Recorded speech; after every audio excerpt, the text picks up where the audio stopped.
আবার আসলাম আপডেট কোনো টপিক নিয়ে। দেখতে পাচ্ছেন আমাদের নতুন বাসনের সাউন্ড ছাড়া কয়েল বাজার মেশিন, যাদের প্রয়োজন আমাদের কাছে নিতে পারবেন। পাশাপাশি ম্যাগনেট মেশিন, চার্জার বন্ধন মেশিন আমাদের কাছে নিতে পারবেন আপনারা।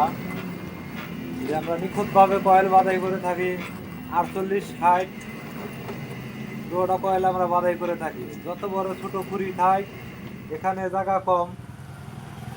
ইদারিং যে জিআর গোল্ডের খুরগুনি আইছে, ভিতরে জায়গা কম। সব ধরনের কয়েল বাধাই করতে পারেন আমাদের এই মেশিনে। যাদের প্রয়োজন আমাদের কাছে নিতে পারবেন। যে আমাদের 2টা মেশিন কমপ্লিট।